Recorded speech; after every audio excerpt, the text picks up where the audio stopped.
Welcome to a little bit of Common Crazy. My name is Jennifer, and today I am excited because I get to share with you some new spring Dollar Tree DIYs. If you enjoy decorating on a budget, Dollar Tree easy DIYs, hit that subscribe button so you don't miss any of my future videos. Today's video is sponsored by Surebonder. I'm so grateful I get to partner up with them. We'll get more into that in the video, so let's hop on into these projects. This first project is so simple and easy, and all you need are these three things. So first I have a gift bag, and then I have an 8x10 photo mat. Now these are new to the Dollar Tree, and then an 11x14 picture frame. Of course, this one came from the Dollar Tree. Maybe you already have one lying around your home. So I picked this gift bag up at Walmart. It was 98 cents, but of course Dollar Tree has some options for you as well. I just thought this one was super cute. Now all you simply need to do is cut the front of the bag away from the rest of the bag so that you end up with a picture. I'm going in with a ruler. This is just like an L ruler that I got from Dollar Tree. I like it because not only is it the L ruler, but it's also metal, so it's not going to get cut up when I go in with my craft knife in order to cut it. Once you have the front of the bag cut and separated, you do want to make sure it is a little bit larger than your mat. That is my only one big tip for you. But once you do have it cut, you just need to attach it to your mat and make sure it's nice and secure. And I'm using washi tape to do that. You can use whatever tape you want. In order to make sure it lays where I want it, I went in with the washi tape on the front side first, removing a lot of the sticky so that I don't rip the bag when I go back to take off the tape later. So I get all that sticky off by just putting it on my hand. And then I flip it over, and then I just put the washi tape on the back, and then I just go put everything back in the frame. You can decide how you want to do this with the frame. You can put in the picture first and then the glass because you want the weight, or you can put the glass in and then the picture. That's just a personal preference. But here you have a super cute Easter sign. I absolutely love it. This only costs $3, and it definitely is one of my favorite things. For this next project, you are going to need some of the larger popsicles. Sometimes these are harder to find at Dollar Tree, but you can also pick them up at Walmart if you can't find them there. So to start off with, I am working on the base of the wheelbarrow, and I'm just using 4 popsicle sticks. Now the easiest way to do this is just to take a couple more popsicle sticks across them to add that support. I am using both of my cordless Surebonder glue guns in order to create this wheelbarrow. They happen to be my absolute favorite because you'll see later I'm using a corded glue gun. I love all of my Surebonder glue guns, but when you're not having to be attached to a cord, there is just something special about that. Once the glue has set up, it just takes a couple seconds. It's super fast. That's why I love hot glue. I take a pair of scissors and I just trim the excess off on both sides. It's super fast. That's why I love using hot glue. Now, Surebonder does make a wood hot glue as well. I haven't used it yet, but I'm super curious about it and I can't wait to get my hands on it. That is going to be my next purchase. To create a straight line, you can go in with a ruler. I'm just using a popsicle stick and then taking my scissors again to trim that edge. I'm only doing it to one side. This will be the front of my wheelbarrow, and then I'm keeping the back side just the way it is to create kind of that scalloped look. So for the sides of the wheelbarrow, I'm going to do the same thing that I did with the bottom, but this time I'm going in with just 3 popsicle sticks, and then I'm taking a 4th one and cutting it in half, and that's what I will use for the supports to go perpendicular. And when I go ahead and I create the second side, I want to make sure that my supports kind of match up so that they're equal when the wheelbarrow is put together. Once again, I go in with my scissors and I trim off the excess so that I don't have anything sticking out. And then I use the base of my wheelbarrow in order to give me that straight edge so I know how much to cut off to give me that straight edge on both of the sides of the wheelbarrow. The last part of the wheelbarrow that I need to assemble is the very front of the wheelbarrow. Again, I'm going in with 3 popsicle sticks to do this, and then I'm taking that 4th one and cutting it in half. But this time, when I am leaning it onto the popsicle sticks, I'm moving it a little bit closer together because I will be cutting off both ends of the popsicle this time and not leaving a scallop edge on either side of it because it needs to be quite a bit smaller because this time it needs to be the width of the 4 popsicle sticks and not the length of the popsicle sticks. And I hope that's making sense. I know when I am assembling everything, it will all make so much more sense. So here's where the fun really begins. We get to assemble the wheelbarrow. That is such a hard word for me to say. And I'm using my cordless detail glue gun in order to do this. I love this glue gun. I got to help them launch this product, and I am so glad that I got to. This is my go-to glue gun. It's my absolute favorite one. If you only got one glue gun, this is the one that I would recommend because I use it all of the time. So as you can see, I can be so precise with where my glue goes. I am actually going in on the very tip of the glue on the popsicle sticks, but then I'm going back in and I'm reinforcing on the inside because I know you won't see it. I will be painting over this, but I want to make sure that I'm giving it enough glue. So here you can see I can make sure I get it right on those popsicle sticks where I need them. Press that in, it sets up so fast, but then I reinforce it with a little bit of extra glue. Love this. So here's the glue gun up close. It comes with this stand that has a little drip pad on it. It also has the little cord here. This cord actually comes off of the stand and can plug into your glue gun if you do ever need it corded, if maybe you need it to stay hot longer and you don't want to keep putting it back on the stand. I don't find that I actually do it this way. I've never done that. I always just go back to the stand. I find that the 2 minutes is fine for me. This is my absolute favorite glue gun, the one that I use the very most. But I have to say, I like having the option of having both of these glue guns, and I wouldn't want to be without them. I do pull for this one the most, but tomorrow they disappeared. I would personally repurchase both of these because I use them that often, and these are my two absolute favorite ones to have. This one just is a teeny tiny little bit ahead of its bigger brother.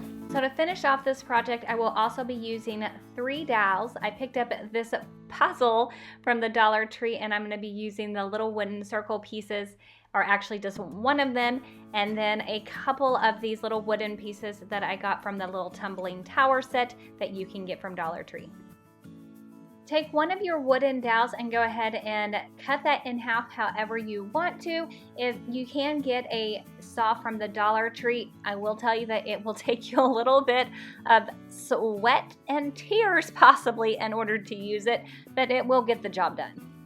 You also want to go ahead and cut off about 1/2 inch on those tumbling tower pieces. So here you see what an original piece looks like and what a piece looks like after I had it cut. Once your pieces are cut, now you can go ahead and assemble those onto your wheelbarrow. Now ignore that longer dowel that's on there. I actually will be popping that off, but the shorter 2 pieces I'm adding onto the back. You see that I'm doing that onto the scallop side of those, and then I will be adding the little Jenga pieces also on the outside of those dowels onto the back as well. Again, just using the hot glue in order to do that. For the round wooden piece, which is the wheel for the wheelbarrow, I first started painting it with Waverly's white paint, which gave it a nice base coat, but honestly it's because I did not know what color I wanted, but I ended up settling with Waverly's chalk paint in Elephant, and I'm so glad that I did. I thought it was the perfect color for this wheelbarrow. Now I did go back in with the Waverly white and paint 2 of the tips of the dowels. I figured it would be easier to paint them now before I attach them onto the wheelbarrow. To smooth out and soften up some of my edges, I did do some sanding, but I also did trim just the very top of the edge. I did like a little bit of a C shape on both sides of that, just to give it just a little bit more of a polished finish look. Now with the sanding, I just wanted to really smooth it out, give it more even edges. I went in with a 60 grit to do this, and it's kind of more up to your personal preference how much sanding you would want to do. Okay, so this is the hardest part of the whole thing, but stay with me. I promise you, you can do this part too. So I'm attaching the wheel, and I have not put these dowels down. They are not attached to the wheelbarrow yet. I just put a little bit of hot glue on the tip, again using my Surebonder hot glue gun for that, and I'm just adding that little round wooden piece right in there, and I'm trying to get that set up. Now, can I just tell you, I need like 4 hands to do this. And so I'm just trying to make sure that it sets up. I end up having one of the dowels move. It's because I can't sit still. If you have a little bit more patience than I do, then this will be easier for you than it was for me. Working with both sides wasn't going to happen for me, so I needed to focus on one side and then the other. So I went ahead and decided to use the hot glue to put down one side or one dowel. And then the hot glue is securing that dowel for me. It's holding it in place, that way it cannot move. And then I can do the same thing with the other side. This is the simplest way to do it, the easiest way to do it. If you do it this way, you will not have the same complications that I did in the beginning. I told you to bear with me, hang tight, and I promise you it's really not as complicated as I made it seem in the beginning. Okay, so you could paint this any color that you wanted, so many different options. But let's face it, sometimes I'm just a little basic and boring, and so I'm just going in with Waverly's chalk paint in white. It did take me 2 coats to get the layer or the coverage that I wanted, and then just for a little pop of an accent, I did go back in with Elephant in order to bring in a little bit more of that gray onto the handles, and I think that this looks so cute. I absolutely love it. You can fill it up with flowers, you can put little carrots in like I did here, but I think it would be so cute in the fall to add in pumpkins. So many options for this. I absolutely adore this. This may be one of my favorite things that I've ever made. For project number 3, I am using the Bloom Where You Are Planted hand towel that you can get from Dollar Tree, the gray and white buffalo check baby blanket also from Dollar Tree, and then Surebunder's fabric hot glue. This stuff is fantastic. To start off with, I am taking my towel and I am going to be cutting it in half. Now the pattern is actually on both sides, so I'm able to get 2 pillows out of this one towel. But I want to cut it in half so that I can then go ahead and trim the edges on both sides of this towel. I'm using the straight edge that I originally cut to help guide me so that I can have or cut other straight edges. So I'm cutting off the sewn edges of the towel with a straight edge ruler and my rotary cutter, and I want to make sure that I have raw edges all the way around the towel. I don't want the extra bulk while I am putting my pillows together, so I want to get off those extra thick edges. After I cut the towel, I need to cut the baby blanket so that it can match or be the exact same size as the 2 pieces of the towel, or at least 1 piece of the towel, depending on how many pillows you intend to make. Once you have both pieces cut out, now you are ready to start assembling your pillow. You're going to take your towel and your blanket and you're going to put both right sides together. Once they're together, then you're going to go in with your glue gun. Now this is the corded detailed tip glue gun. I still love this one. I just happen to love my cordless one a touch better. But this is the fabric glue, and you guys, I have already used this a few times. I love this. I do go in with just a little bit at a time and then I press my fabric down. Once I have this on there, I cannot tell a difference between using this or if I were to use my sewing machine. So I've had questions about that before. It's a very flexible glue. You can wash this. You do not want to dry it though, but I don't really dry a lot of things, so that's not really an issue for me, but it is washable. I'll say this as well, it does work with both high temp and low temp glue guns, which I love because I use both style of glue guns depending on what it is I want. So if you're working with like even more delicate fabrics, this could work as well. Now it is an opaque white, so that is something to think about if you're using something a little bit more sheer. And then when I do go in and I press my fabric together, I do like to make sure that I'm putting it down and pressing it just to make sure that it is nice and flat and that it is being kind of mushed, if that makes sense, and that it is getting me that really fine seam-like effect. So I am giving a 1/4 inch seam allowance all the way around, and that way when I flip the pillow over, you will not see any of the glue. That's really similar to if you were sewing the pillow. When you get to the bottom, you want to make sure that you do leave a hole open. I like to leave it just right in the center, large enough that you're able to get your batting through. It doesn't have to be huge, but you do want to make sure that it is at least 3 inches in length. Once I had gone all the way around with my hot glue, just to get a little bit of that bulk off, I did kind of snip those corners, and then I could flip my pillow inside out. And to make sure that my corners were poking out the way I wanted to, I did go in with a dowel stick to do that. And then I could fill it up with my polyfill or my pillow filling, and you can stuff it up as full as you want to or as soft as you want to. That's completely up to you.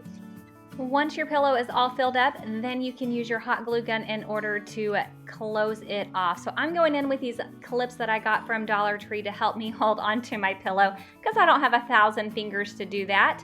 And I'm just folding over the edges so that it still has that 1/4 inch seam allowance, and then I just take my hot glue a little bit at a time and add it to that part that is open, and there you have a super cute pillow. I absolutely love this. So simple and easy to make, but it is adorable. For this last project, I am using a Dollar Tree placemat and some more of the Surebonder hot glue gun fabric glue. If you thought that last project was easy, this is even simpler. So go ahead and remove any tags that are on the placemat. You won't need them. And then you're going to go ahead and you're going to cut a single thread in the middle of that placemat and loosen up a few inches, about 3 to 4 inches on the bottom of the placemat. After that, you're going to go in with your fabric glue and you're going to secure on both sides of where you cut or where you stop opening up with just a tiny bit of that fabric glue, so no more of that thread will keep unraveling as you go. So you just put a little dot of fabric glue on each side. Go in with your pillow filling, stuff that pillow as full and fluffy as you want, and then for that opening that you have open, go ahead and take your fabric glue, take a nice little seam across it, smush it down, and there you have a super easy pillow. Absolutely love this. Wasn't that easy? If you're looking for some more affordable and easy spring inspiration, here is a video for you to check out right there. Surebonder, thank you so much for sponsoring today's video. I'm going to leave my favorite Surebonder products linked down in the description box for you below. I'll catch you in the next one. Bye.